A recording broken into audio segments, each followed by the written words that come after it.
bonjour. Bonjour. Eh bien, nous revoilà pour ce 6e opus. Et oui, déjà, ça fait 6 semaines. Nous avions comme thème L'héritage. Voilà, nous ne sommes pas devenus plus riches, mais par contre, nous avons enrichi un peu notre culture cinématographique, au moins par les 2 films qu'on va vous proposer. D'abord, on va revenir sur ce que vous nous aviez vous-même proposé dans vos commentaires. Alors, il y avait Affreux, sale et méchant. Ettore Scola. Voilà, qu'on avait présélectionné. Noblesse oblige, un film des années 40, 1949 même.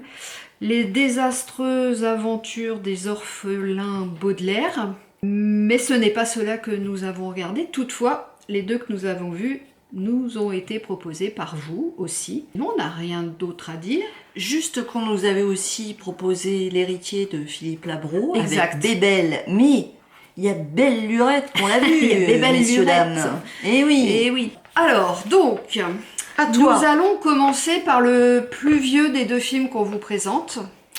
Et ce film-là, c'est Thomas qui nous en a parlé et qui s'appelle L'héritage diabolique, ou en anglais Let's Kill Uncle, qui est sorti en 1966, réalisé par William Castle. C'est un gamin d'une 12aine d'années, Barnaby, qui vient de perdre son père. Il avait déjà perdu sa maman, donc il se retrouve orphelin. Et son père lui laisse une très grande fortune. Et il le confie aussi par la même occasion à son oncle, qui habite sur une île. Sur le bateau, ils vont aussi rencontrer Chrissy, une jeune fille de son âge, qui elle a aussi une histoire un petit peu particulière et qui se retrouve à devoir venir vivre sur cette île avec sa tante. Sur place, ils vont enfin du moins Barnaby, lui va faire la connaissance de son oncle et va comprendre très vite que cet homme en veut à son argent et qu'il est prêt à tout en fait pour le tuer, tout simplement. En fait, il va faire comprendre à Chrissy que son oncle, effectivement, cherche à le tuer, et alors que personne ne le croit.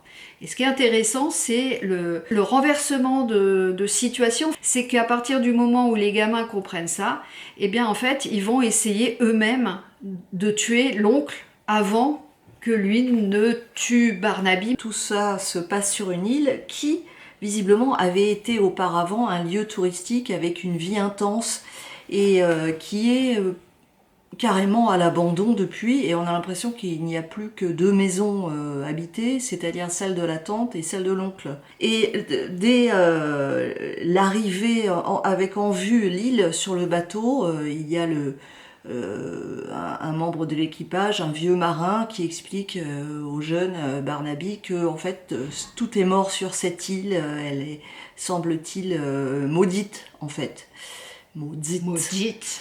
Et donc ça donne un côté mystérieux, aventureux, et finalement quand ils vont découvrir l'île, en effet, il y a un hôtel abandonné qui leur est complètement interdit parce qu'apparemment c'est un endroit dangereux.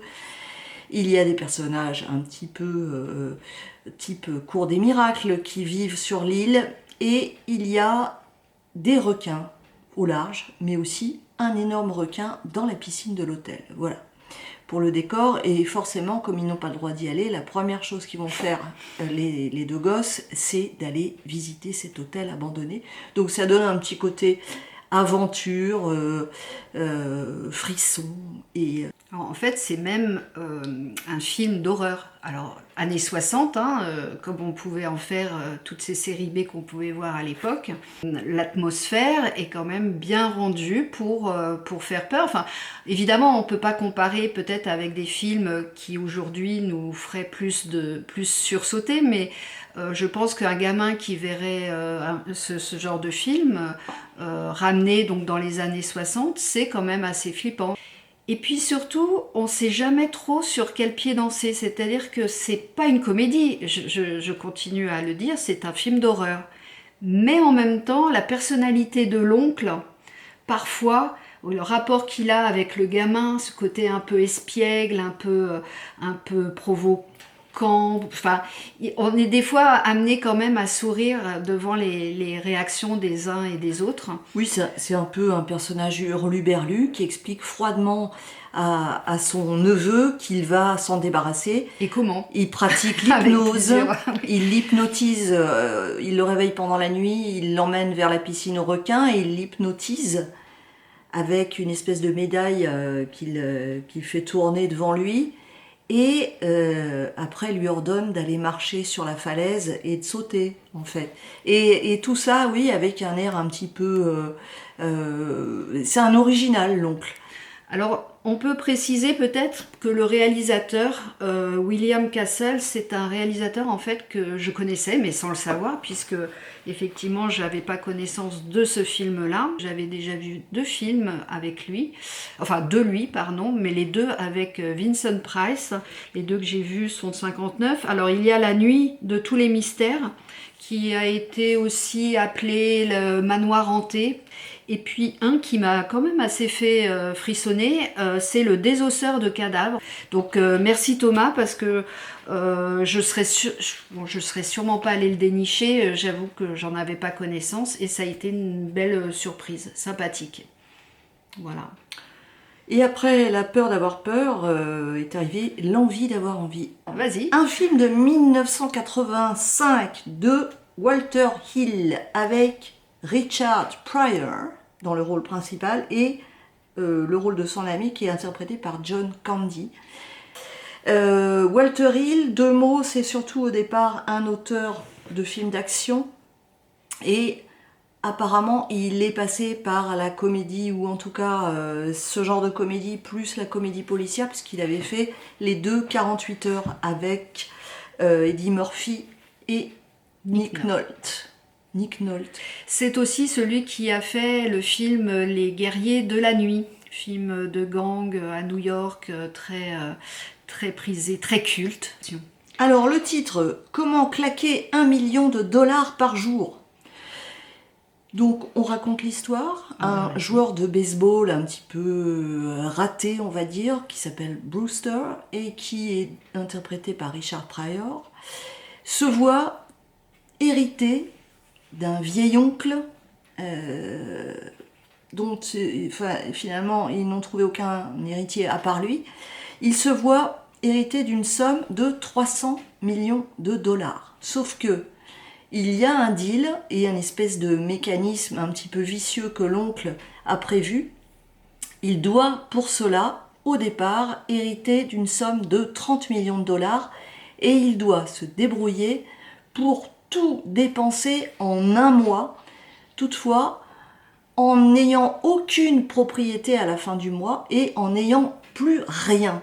Que ce qu'il avait avant, voilà, de base. Avec la clause particulière qui est qu'il ne doit pas jeter l'argent par les fenêtres. Il ne doit faire que des dépenses sensées, il ne doit faire que claquer son fric dans des choses concrètes. Il ne doit pas prendre les 30 millions et les jeter à la benne. Ça marche pas.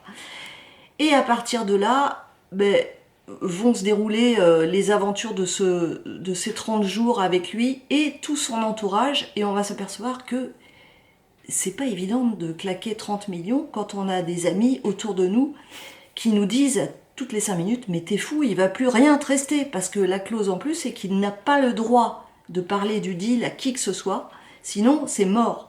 Et s'il perd ce deal, c'est le cabinet d'avocats qui a géré l'affaire qui récupère l'héritage. Donc autant vous dire que le cabinet d'avocats, ils sont pas très très très bons joueurs dans cette période-là. Voilà.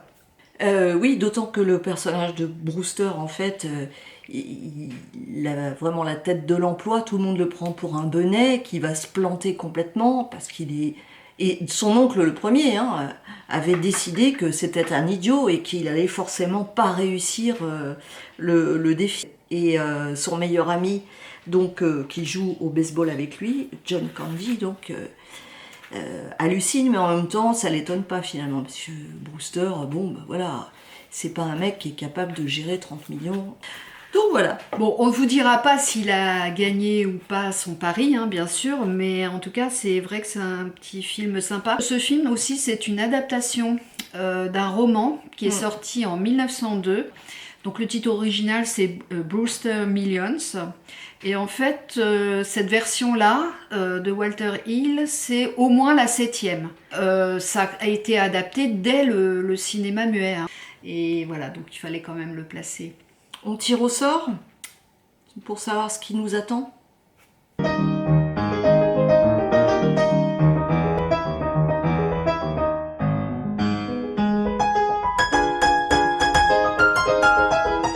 Tu vas devoir manger du nanar. De la bisserie. De la bisserie. Pas la brasserie, hein, mais en même temps, on peut peut-être les voir avec quelques bières. On se laissera conseiller peut-être par des spécialistes. Voilà. Donc c'est bon, entre mes amis de Footrack et Lorenzo Bis, qui porte bien son surnom. Ah Lorenzo, merci. Apparemment, tu es allé faire tes courses à l'épicerie. Et ce sera le mot de la fin. Et on vous dit à la semaine prochaine. Au revoir. Au revoir.